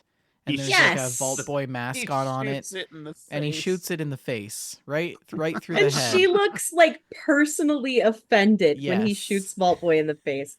This billboard is one of my favorite billboards. I associate it with Fallout 3, and it just gives me like the good serotonin when I see it. Yeah. Yeah, see, there's the statue there, but I Mhm. don't think we see the billboard just yet, hey? I think Yeah, it's at the end. I think it's right there at the end of that scene before it transitions into modern day. Oh, there it is, yeah. There it is. Yeah. Yeah, and then the scene, so she just looks at him like, what'd you do that for? Mhm.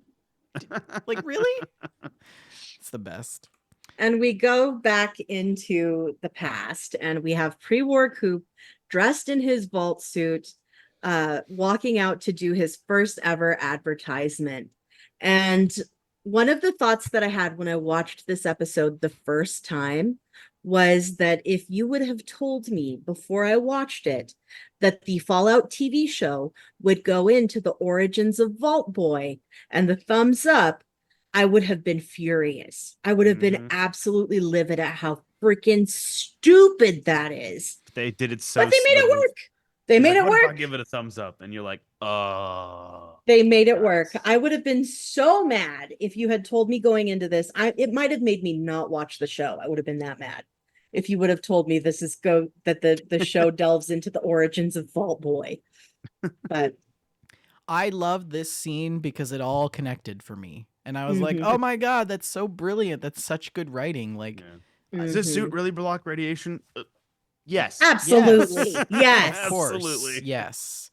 And he believes in He's the like, "All mission right." that his wife has sold him. He says, yes, you people are doing God's work, and on behalf of every good American, thank you. And he becomes the face of Vault-Tec. He is the reason why so many people buy their place in a vault. yeah. And it makes so much more sense that now, post-war Coop, why he Hates has Vault-Tec. so much hatred for Vault-Tec, why he has so much vitriol that he would just waste a bullet blasting the face of Vault Boy out of a billboard, Mhm. because they took advantage of him, They and totally his did. wife in particular took advantage of him. Yes. Yeah. Yeah. So Yeah. It's a really great scene to end the episode on. I think that it's so good, right? He's like, can I Mhm. just put my thumbs up like this? What if I did a thumbs up? He says. mhm. And Yeah. then the very last scene I think of the episode is the billboard that has the Vault Boy paper pulling off, and it's Walton Goggins smiling behind the Vault Boy's head. As if you didn't catch it here, it's like Yeah, just in case your In case you missed that. intelligence Yeah. level is 2. Yeah, I think that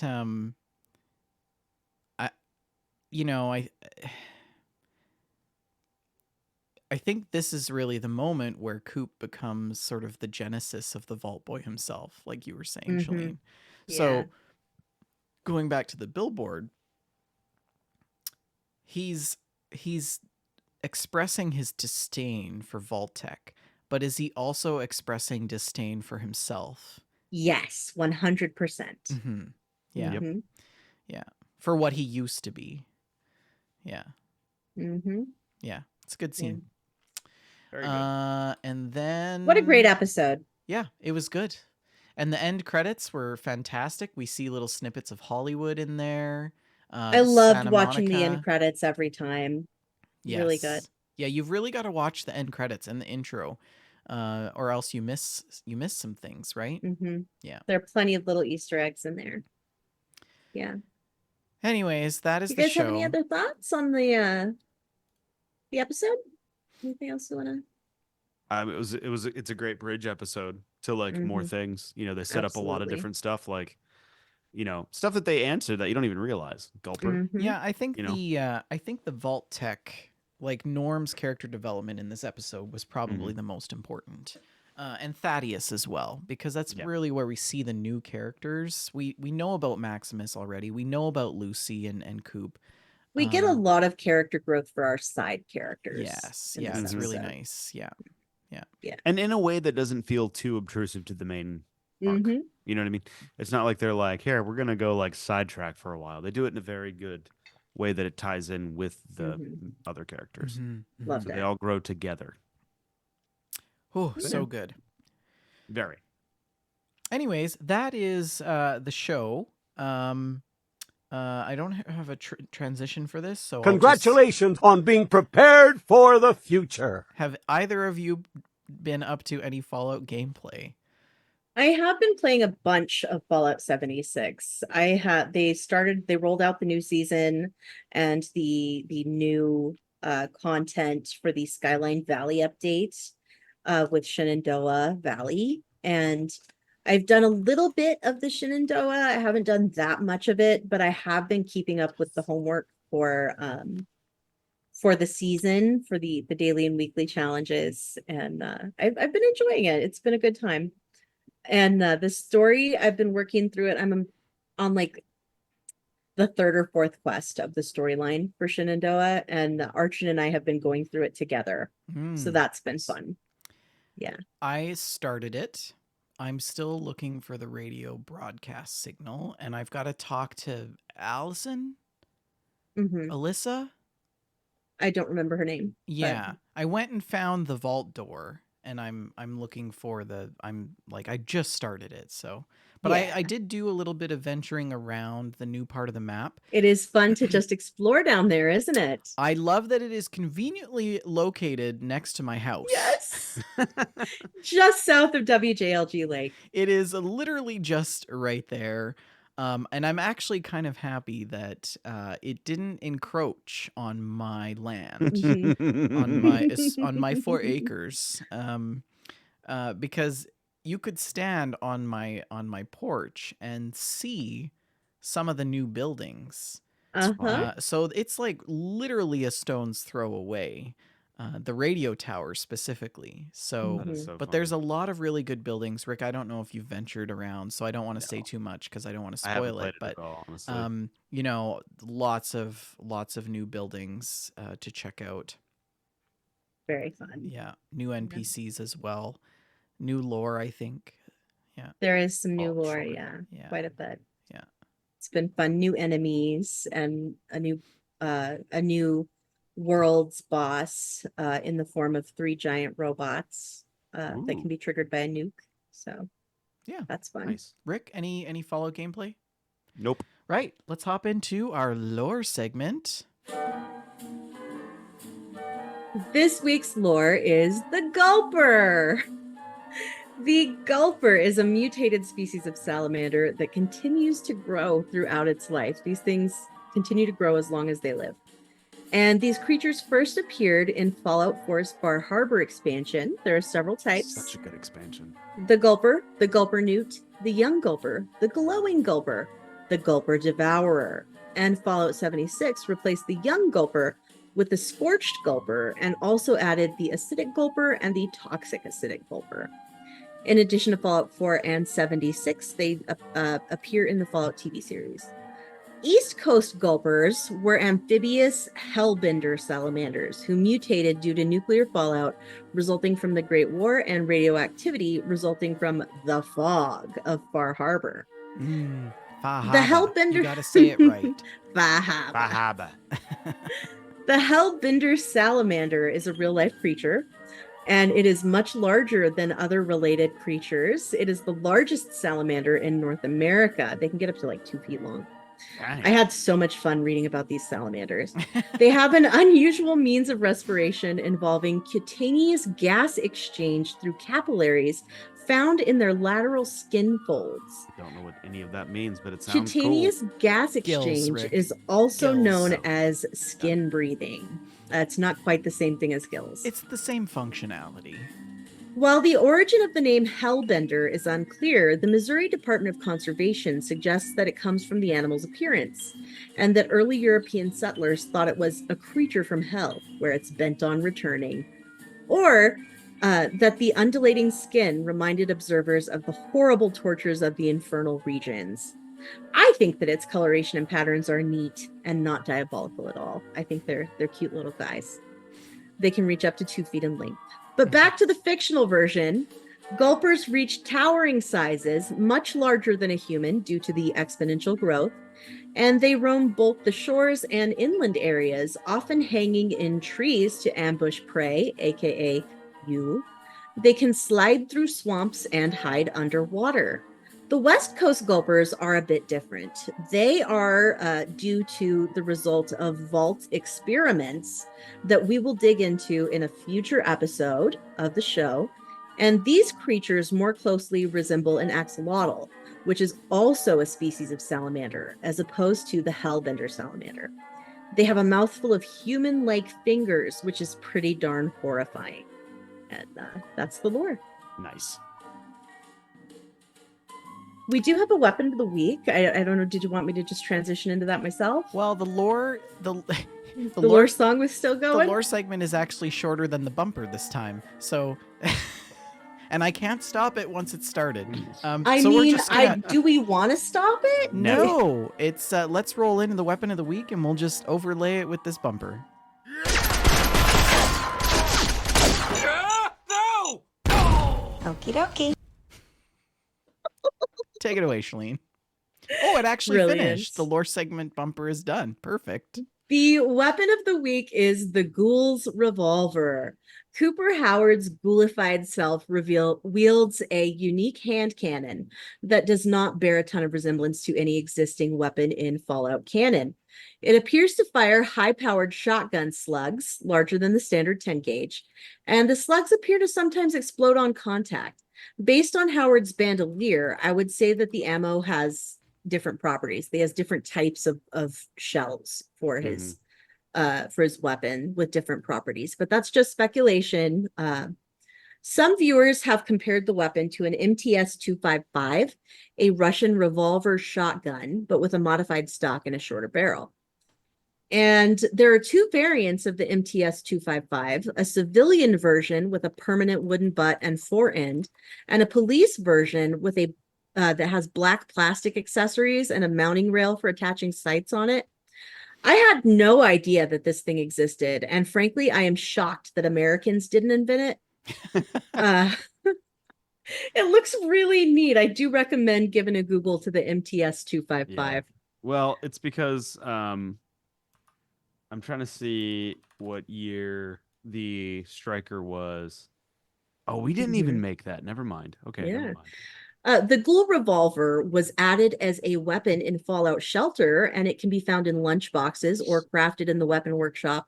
It is an underpowered weapon at only 8 to 12 damage, but it looks really cute. I would also like to mention that if you're into the guns of this thing, there's on the GameSpot, I think it's GameSpot's YouTube account. There's a YouTube thing. Jonathan Ferguson, he's the keeper of arms and artillery at the British Museum, and he does weapons. He reviews and looks at weapons of video games and compares them to the real life analogs. And he does the Fallout TV show where he talks about.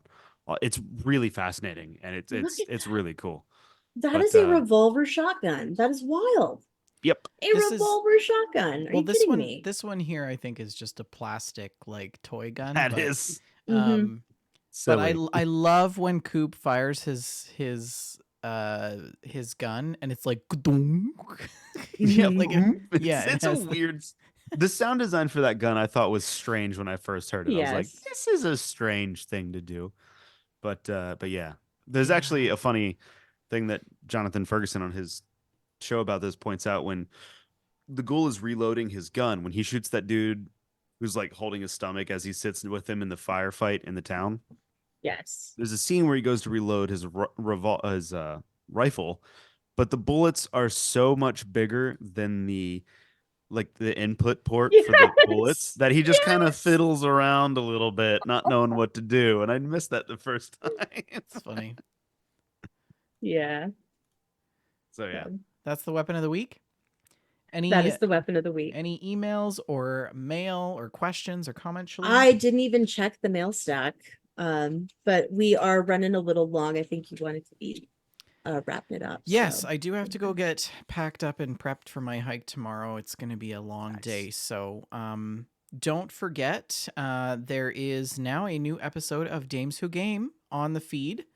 So check that out. Is this actually true, Shalene, or is that outdated show notes? That is actually true. Jess posted a Okay. new Okay. episode. Yeah, just a couple days ago, a day or two ago. So it's we recorded it a while ago, but it is new on the feed. So it'll be new to the listener. Don't forget, you can find us on social media at X at That Fallout Show, at We Just Love Games, Shalene at Shalene L, myself at Vendertron N. Also on Facebook, facebook.com/That Fallout Show /group/That Fallout Show, and also facebook.com/We Just Love Games and /groups/We Just Love Games. I need to fix this to put Rick's Instagram. You have an Instagram? Yeah, dude. I've got What one is too. your Wow. Are you gonna Instagram? get your Remind nails me done what and, your like, handle dye is, your hair Rick. blonde next? No. What's your Insta, bro? My only Instagram is the Rick McVick. Okay. I So Rick post is on absolutely Instagram at zero the stuff Rick about video McVick. games. Email us at info@WeJustLoveGames. Like, subscribe, review the show. Also find our show on youtube.com/WeJustLoveGames. But if you want to listen to the show live every Friday, 6:30 p.m. Mountain Standard, 8:30 Eastern Standard Time, navigate over to twitch.tv/WeJustLoveGames. That is where we record the show live. If you miss it, that's okay. You can find the show on various podcast platforms, wherever you get your podcasts. Don't forget to check out our sister show, GameStack Podcast, which will be live next Friday at 6:30 p.m. Mountain Standard as well. Thank you all for listening. Shalene, have you got a last word? I'll eat your heart. We'll always have the time to talk about the wastelands, talk about the lore, talk about surviving radiation storms, talk about the doubts, talk about the fears, talk about the game we all love. It's Fallout through the years. That Fallout Show.